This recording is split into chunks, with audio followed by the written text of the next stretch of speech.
Hace unos días platicando con una persona con la cual tengo el honor y el gran privilegio de poder acompañar, de ser su acompañante en su proceso de sanación emocional, planteaba una pregunta que es verdaderamente muy importante para todos los que llegan a vivir o llegamos a vivir ese proceso de sanación emocional. Esta persona me decía: ya reconocí mis patrones, he visto los espejos, he comprendido cómo la historia de mi infancia ha influido hasta este momento y sigue influyendo en ciertos patrones de vida. Y entonces apareció la pregunta del $1.000.000, cuando esta persona me dice: ahora que ya sé todo eso, que ya identifiqué todo eso, ¿cómo lo sano? ¿Cómo lo corrijo? Y aquí suele ser una parte en la que muchas personas detienen su avance o detienen su caminar en ese proceso de sanación emocional, porque llegan a creer que entender en automático ya debería traerles el cambio en su vida. Pero no es así, realmente no es así. Comprender tan solo es el arranque, es el inicio, el entender tan solo es el principio del proceso. Realmente sanar es algo demasiado profundo, porque implica transformar la experiencia, no solo la idea de lo que nos pasó. Cuando nosotros alcanzamos a reconocer un patrón, llamémosle abandono, rechazo, necesidad de aprobación, lo único que se ha hecho es traer a la conciencia algo que en automático ha estado operando en nosotros. Por desgracia, no se alcanza a entender que es un patrón que no solamente está en nuestra mente, también está en nuestro cuerpo, en nuestras emociones, en la forma en cómo reaccionamos ante las situaciones externas sin darnos cuenta. Por eso, aunque se alcance a entender cómo nos ha influido y cómo nos ha marcado, se sigue activando, lo cual nos demuestra algo muy simple. Sanar no es borrar y desaparecer el pasado.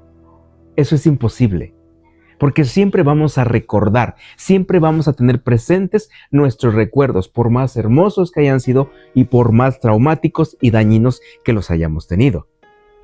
Lo que se busca hacer en una sanación emocional es resignificar lo que nos pasó, lo que nos sucedió, lo que nos causó dolor, lo que nos causó llanto, tristeza, sufrimiento, y nos marcó, que hasta ahorita venimos caminando de cierta manera. Al resignificar ese pasado, esos acontecimientos, podemos empezar a entender por qué y para qué nos sucedió lo que nos sucedió. Y entonces alcanzas a tener un cambio en la relación que tienes con lo que te sucedió, con lo que te ocurrió. Pero eso va por etapas. Mínimo son 3. La primera etapa es muy necesaria porque es donde logras sentir lo que en el momento de lo que te sucedió no pudiste sentir. Muchas de nuestras heridas de la infancia no se procesaron correctamente porque no había espacio, no había contención, no había conciencia plena para poderlo asimilar. Entonces lo que sucedió es que se quedaron estáticas, congeladas dentro de nosotros. Para poderlas sanar, tenemos que entender que debemos permitir que esas emociones, ya sea tristeza, ya sea rabia, ya sea miedo, ya sea ansiedad, frustración, puedan ser experimentadas ahorita, en nuestro presente, pero ahora ya desde un lugar mucho más seguro. No se trata de vamos a revivirlo para volver a sufrir, sino de sentirlo para poder integrarlo con nosotros, con nuestro presente. Y aquí viene la segunda etapa. Ahí en esa segunda etapa es fundamental observar el patrón en nuestro presente. Ya sabemos que existe, pero no es suficiente. No basta con saberlo. Hay que estar atento y observar cuando aparece, ya sea en una relación, en una reacción, en una decisión que tomas o que postergas. Ese momento es clave, porque ahí es donde se puede tener la posibilidad, más bien dicho, se tiene la posibilidad de hacer las cosas de manera diferente a como las has estado o las ha estado haciendo durante todos sus años de vida esa persona. Hay que tener en cuenta que no siempre será posible, que no siempre se podrá lograr, pero cada vez que logras introducir en esas acciones, en esa reacción, una pequeña diferencia, un pequeño cambio, el patrón que se ha venido arrastrando pierde fuerza. Y he aquí la tercera etapa. Eso suele ser un poquito más, tal vez más complicado para algunos, pero todo es posible. Y en esta tercera etapa nos damos cuenta de que sanar implica dejar de actuar automáticamente desde la herida. Ejemplo, si existe una herida de abandono, lo que normalmente suele aparecer es el aferrarse a algo o a alguien, o a tolerar de más.